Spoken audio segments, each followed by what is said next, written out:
Hey there, it's Dr. Justin Marchegiani. We are live here with Evan Brand in the house. Feel free and chime in on some of your questions. Today's podcast is going to be a part 2 on anxiety. We're going to be connecting gut health to anxiety. We're going to be talking about some lab tests that we can use to assess the root cause of why you may be anxious or moody. So I'm really excited to dive in, Evan. Yeah, man, me too. So I'll just start with my personal experience. And I don't know if you experience much anxiety. I don't think you've ever really said, hey, I've had anxiety, but I definitely did when I had gut infections, when I had H. pylori, when I had parasites, when I had bacterial overgrowth, when I had candida overgrowth. I mean, I had kind of a quadruple whammy that I really think stemmed from me doing a round of antibiotics after I got my wisdom teeth and my 12-year molars extracted. You know, I had a round of antibiotics after both of those procedures. I think that's what led to the candida, and then probably start to tear away my gut barrier. And then I ended up getting leaky gut situation. You go swimming in Barton Springs a few times, you swallow some creek water, you get some parasites down in your gut, and then all of a sudden everything falls apart and you're anxious for no reason. So that was at least my story, my initial experience with anxiety, because I'm not an anxious person by nature, but that made me anxious when I had those gut bugs. Totally makes sense. I mean, gut health is so important because all of your nutrients get absorbed through your gut. So just to kind of review physiology, because we want to connect the physiology and the biochemistry to why you feel the way you feel. That way you're not just taking doctor's orders, you're understanding how these things are working. So we have our stomach where we chew up our food, we swallow it, goes down our esophagus into our stomach. Digestion starts in the mouth via chewing. So just chewing up our good proteins is going to be huge. That starts the digestive process and increases the surface area for hydrochloric acid and enzymes in the stomach. So we increase hydrochloric acid in the stomach. That lowers the pH. It makes it more acidic, right? Because pH is lower. And then that activates certain proteolytic enzymes in our stomach like pepsin, which starts that protein digestion process. That nice acidity that enters into our small intestine, which then triggers bile release. So we start breaking down the fat. Fat's important because vitamin A, D, E, and K have instrumental effects on our physiology. Fat-soluble vitamins, especially vitamin D, for instance, has some effects at helping with mood as well. We also know vitamin K and vitamin A are really important for thyroid function, and we know thyroid can have a major implication on mood as well. So low vitamin A, low thyroid. But in general, all of these proteins and amino acids and even these minerals, these tranquilizing minerals like magnesium that help our body relax, they chill out our heart, they chill out our mood. L-theanine, these amino acids get broken down in our stomach. They get ionized in our stomach and get reabsorbed again in our small intestine. So we know the digestive processes are so important for these nutrients getting to where they need to be so we can feel good. Talking to your microphone, go close like this. Yeah. I'm not sure if I think you might be using your built-in microphone. Let me double check that. Because it sounds a little echoey. Go on your little gearbox on Hangouts there. See if you see. Oh, yeah, you're right. How about now? A million times better. Okay, I apologize for that, everyone. So we got a better mic up and ready to go. Excellent. Oh, we still heard you, but now we've got that studio quality going. Love it. Excellent. Yeah, so here's the deal. I mean, everything you said makes perfect sense, assuming you're actually digesting and assimilating all these nutrients and breaking everything down, like you said. And so where the domino goes bad, I mean, for a lot of people, is just being prescribed an acid blocking medication. So you may think, well, how in the world does anxiety tie into me being on, Pepcid or Zantac or some acid blocker? Well, the way Justin described it was perfect. You take all these amino acids from your dietary proteins, assuming you're eating those.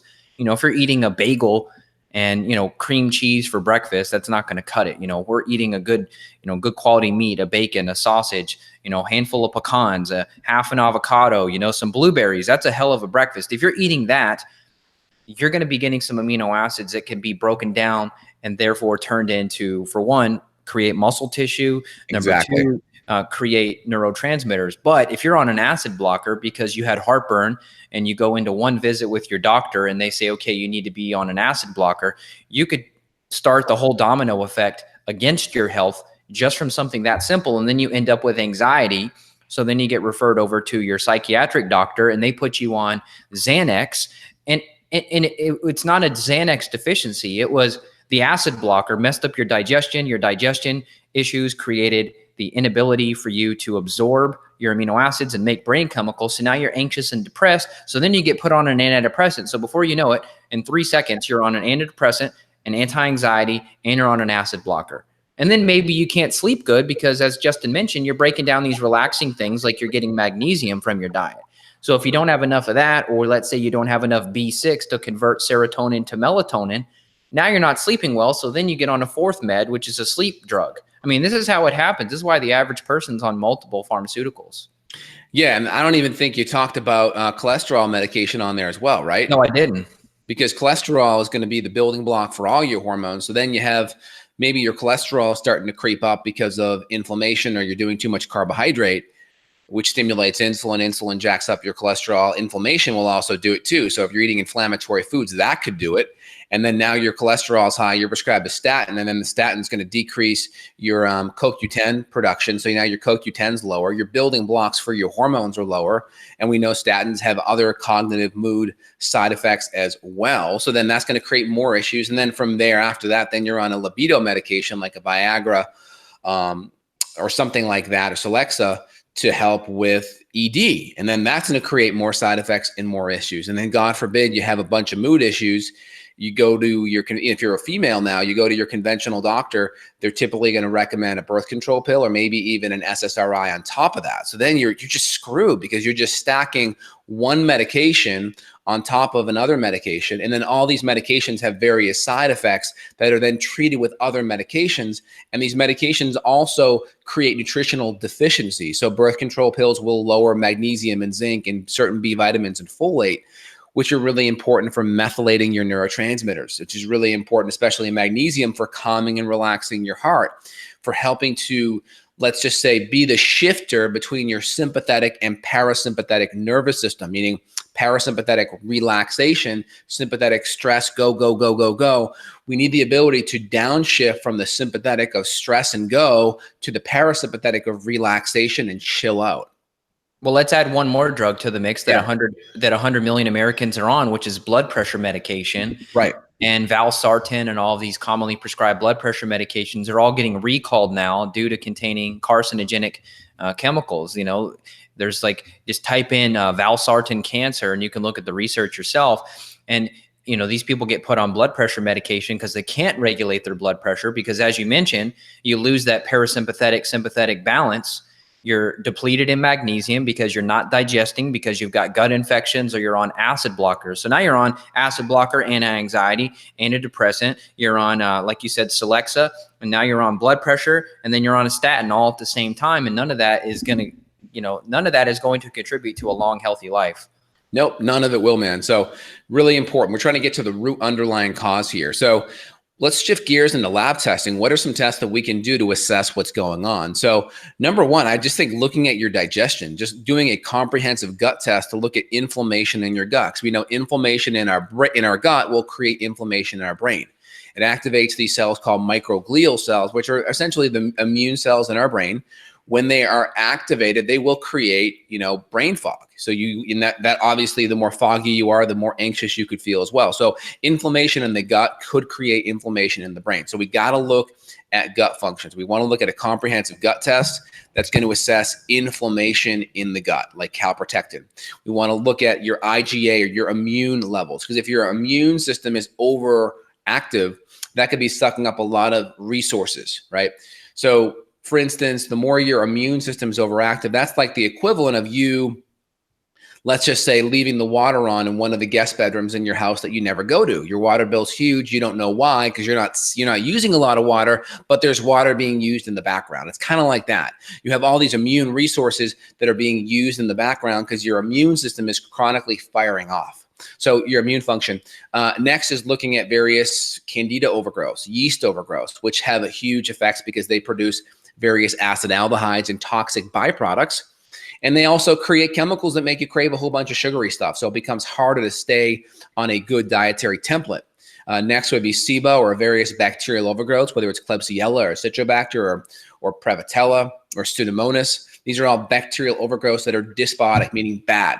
So we have more of the bad stuff and less of the beneficial probiotics like Lactobacillus and Bifidobacter, etc. And then we have various parasitic infections, whether it's Cryptosporidium or Giardia, or it could be anything like Entamoeba histolytica, Blastocyst hominis, Diamoeba fragilis, various parasitic infections, and even H. pylori, which is another kind of bacterial infection too, or worms.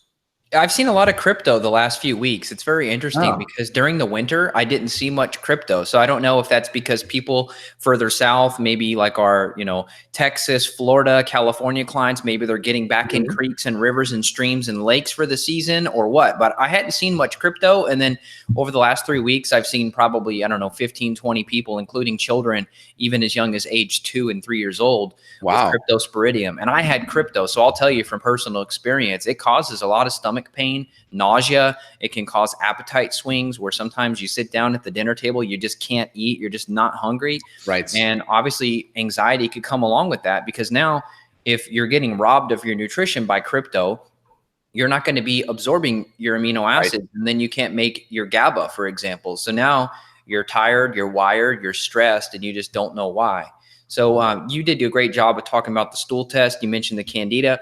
We do find Candida on the stool test when you and I look at that. However, we often find it more accurately on the organic acids panel, because we're going to measure the gases that Candida produces rather than the actual Candida itself. So in the stool, we're trying to find the DNA of Candida, which is a little harder to do. And so we often see a lot of false negatives on stool testing. And so this is why, and just to quickly compare and contrast, your conventional gastroenterologist that you get referred to, they're not going to be running these type of tests. Maybe in 10 or 20 years, this will be the gold standard. But for right now, they're not running these tests. And so even if they did a, quote, stool test, their stool test is probably still not as sensitive as the technology we're using, because we're kind of on the bleeding edge here. So that being said, the organic acids profile, we'll look at the gases. And then when you look at the gases, you can also look at other fungus too. So we could even look at things in their environment like mold, because on page 1 of the oat test, there's different markers that tie into Candida, but there's also different markers that we found that indicate a colonization of mold. So you could have mold in your sinus cavity that's so close to your brain, it can go through the blood-brain barrier, and that'll cause anxiety too. So now we're talking about, fixing someone's sinus infection as well as fixing their gut infection and fixing their home environment potentially, because we've seen people like in Florida. I had one client who, she had so much Candida in her house. We did these little Petri dishes for her house. She had so much Candida in her house, so much anxiety, and we fixed her gut. And then 2 to 3 months later, she's got a white tongue again. The Candida comes back. So then we give her herbs again, her gut gets better, and then the Candida comes back. So I said, well, we need to test your house. So we test her house. The Candida in her house is off the chart. So now what we did is we did the fogger. We fogged her house with essential oils, and the Candida in the house is gone. So now she's staying free and clear of the Candida overgrowth. So this is why you got to take it a step further than even the functional medicine people saying, fix the gut, fix the gut, fix the gut. Now it's, you got to fix the home microbiome as well as your internal microbiome. You can't just cherry pick. Yeah, and for every person, this may not be the root issue, but it's important to look at. I mean, especially if we can do a history and you feel better coming out of the house, or we can even just start with a decent plate testing and then even go from the urinary mycotoxin collection after that. Because if we can see, if we can put a check in each one of those boxes, and that gives us more confidence that we have to start dealing with the home environment, right? Yeah, exactly. Yeah. So the home, like you said, it's not everyone. I'm kind of over paranoid about the issue now. And so I'm checking everyone's houses, but I'm only finding maybe 20% of the people we're testing their homes are showing up with a problem. There's a lot of people that are coming out and their home is perfectly fine. And I just say, you know what, for $150 US, it's worth the peace of mind. Do the plates, check your numbers, and see. And in worst case scenario, I'm wrong, and your home is not contributing to your anxiety or your other health problems. I 100% agree. And also, one of the things that I think you brought to my attention that's very interesting is that you may have no history of water damage or no apparent water damage in your house at all, but you just may have a high amount of moisture in your house because of the climate you live in. And one of the things that you did was you invested in a good quality dehumidifier that attached to your HVAC, so it pulled the humidity out of the air, which then made it harder for mold to grow, because mold needs that humidity over 50% in the house for it to grow. So you were able to now decrease the humidity, because there are certain times where you may not have an air conditioner on because it's 60 or 70 degrees out or 50 degrees out, but the humidity is still high even though the temperature is low. And that's one of the benefits that you have of having a whole house dehumidifier attached to your HVAC to suck out that moisture, which prevents the fuel source for this mold to grow. Right. And in the spring, we love to have the windows open, right? So I actually looked at this over the weekend. We opened up all the windows. There was one day we had where it was like 70, 72 degrees out. So it's perfect. We open all the windows up, but then I go downstairs and I hear the dehumidifiers running just in overtime. And I go look at the percentage and they're up to 52%. So people that open their, and mold grows at 50 or above. And so when you're like, oh, the weather's beautiful, let's leave the windows open for a week straight, or let's leave the windows open all night, or let's leave the windows open every day, all day. That's allowing all that moist air from outside, assuming your climate's moist, to come inside. And then that's increasing the humidity in the home. So I love the idea, open the windows 10 to 15 minutes a day, let fresh air come in, wash out formaldehyde, wash out any VOCs in your home. But you don't want to do it all the time. A friend of mine, mutual friend of ours, Daniel Vitalis, he lives up in Maine. It's really moist up there. I don't remember the full details, but I remember him saying something about him having a mold problem in one of his previous houses. I think he might've said it on the podcast because he left his windows open all the time because he lived in the woods and he loved the sounds of nature and all that. So he had his windows open all the time. But I mean, all that moisture was just forming on his windowsills. And so you gotta think about the building materials that we're using. Like our ancestors, they were outside all the time, but they had like a buffalo hide. They had a bison hide, they didn't have drywall and, treated wood and all that sort of stuff. They didn't have the same building materials that we use today. So trying to compare, my grandma, she lived in the summer and she had no air conditioning and her windows were open all the time. Yeah, but her house probably wasn't built with modern drywall. So those materials could withstand moisture. Our modern day materials are more moisture sensitive. Exactly. Yep. 100%. So that's a bit of a tangent, but let's get back to the testing. So we didn't talk about adrenal testing for anxiety. I mean, that was one of my problems too, is, I would feel pretty good during the day, but then at night I would get real anxious before I would go to bed. And I had that nighttime spike of cortisol that we so often see. Yeah. So what we do is we look at the cortisol rhythm throughout the day, and then the cortisol rhythm gives you a window to how the outer part of your adrenal glands are doing. So we look at this high to low to lower to lowest type of taper. This taper is important because it's set by our HPA axis. So if we start to see dysregulations where it's lower in the morning or higher at night, or it's kind of bouncing around, I call it the pinball effect. It's pinballing. That could create mood issues, number one. Number two, we also look deeper at the inner part of the adrenal glands called the medulla, which make a lot of adrenaline. Adrenaline or noradrenaline, same thing as norepinephrine and epinephrine. Medicine uses a lot of different words to say the same thing. So we'd also want to look at that because if we're really stimulating a lot of adrenaline or noradrenaline, that's helpful to know. So we'd want to run a good cortisol rhythm test to look at free and total cortisol, which is great. And we'd also want to look at some of the amino acid metabolites of some of these neurotransmitters. Like we'd look at vanilmandelate to get a window into adrenaline metabolism. We'd look at homovanillate to get a window into dopamine metabolism. And also we'd want to get a window into B6 because B6, especially folate and B12, are really important for methylation. And a lot of these brain chemicals like epinephrine and adrenaline, choline, they have to get methylated. So we need this carbon and the 3 hydrogens to bind to it, to methylate it, to activate it. And that requires sulfur amino acids. So if we're excessively stressed and overly methylating our brain chemicals because we're making a lot of adrenaline, we're going to be burning through a lot of sulfur amino acids as well. And we need sulfur amino acids to also detoxify. So we may not have a lot of extra sulfur left over to run glucuronidation, N-acetylation, glutathione conjugation. We may not have enough of these sulfur compounds to run these other accessory pathways, which are really important for what? Detoxifying us from mold, heavy metals, various organochlorines or pesticides or stressors in the environment. So that's why it's really important to look at some of these other accessory nutrients that are involved in the stress handling response. Yeah, well, let's take what you said a step further.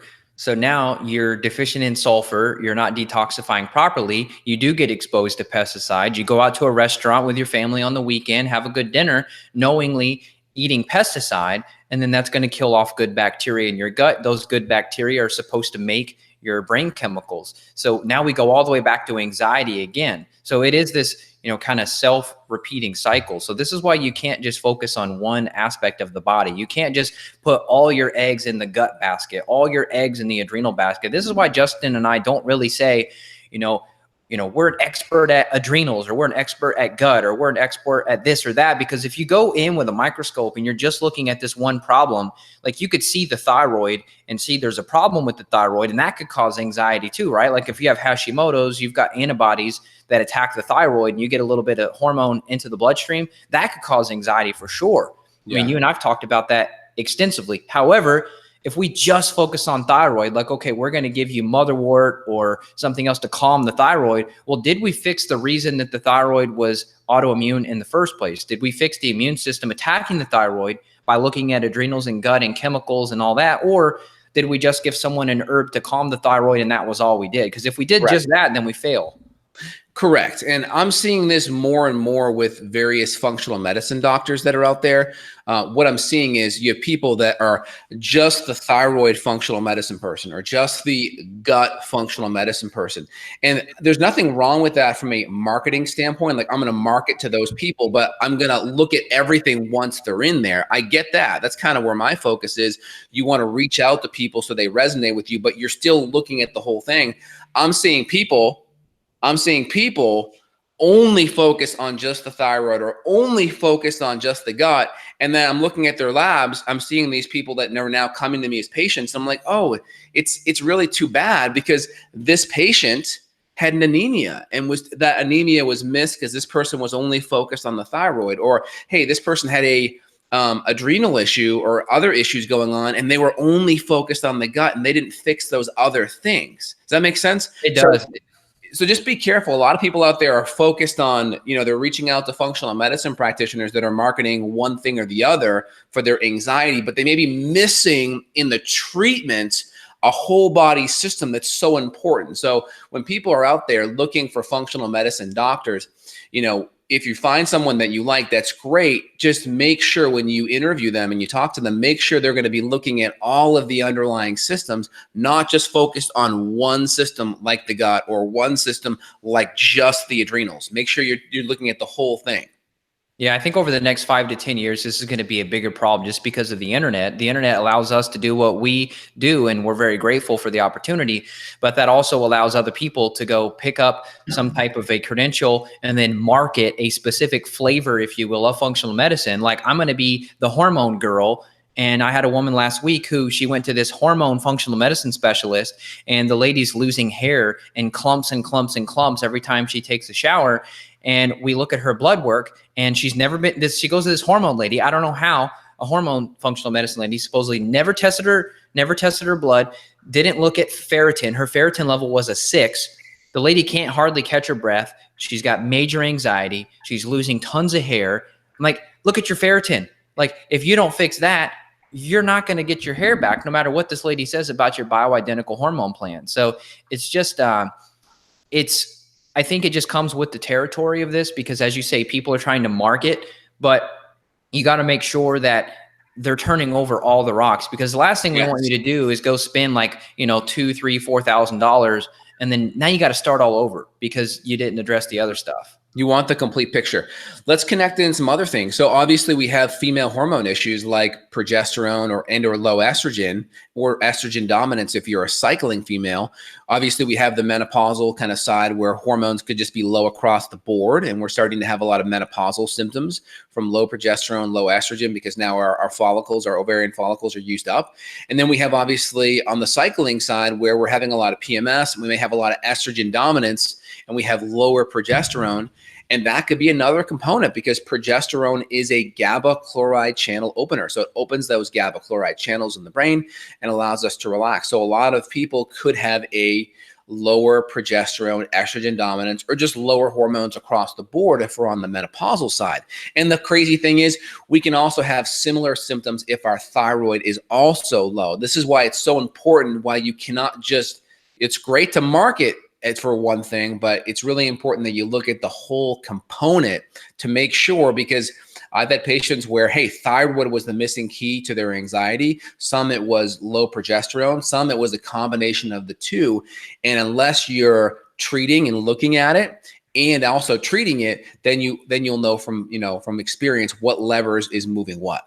Yeah, and I briefly hit on the Hashimoto's, but maybe we should talk about it just for a second because this is such a common issue. We're seeing women with all sorts of different levels of thyroid antibodies, from the teens to the hundreds to the thousands. And when the immune system is going after the thyroid, the first thought is, well, we've got to calm down the immune system. We've got to try to stop this attack on the thyroid. But really, and that's fine as a first thought, but really what we're seeing is you have to be addressing the other causes, because if you go and give someone like a thyroid multivitamin, like it's got your selenium and your chromium and trace minerals and all this stuff, that's good in theory, but you could stay on a thyroid multivitamin for 5 years and still never get to the root cause. Absolutely. And the other thing I would think is, from a low-hanging fruit perspective, autoimmunity. So, of course, gluten sensitivity can create GAD antibodies, and GAD is glutamate decarboxylase enzyme, which is the enzyme that helps make GABA in the brain. And GABA is that nice inhibitory relaxation chemical. So GABA is important. Gluten's a strong component in that autoimmune response, but also gluten can drive Hashimoto's, and you'll see an increase in thyroid peroxidase and thyroglobulin antibodies. And these antibodies are going to stimulate an attack on the thyroid, and you may spill out hormone. And as that hormone spills out, it could rev up the metabolism and create swings of anxiety there as well.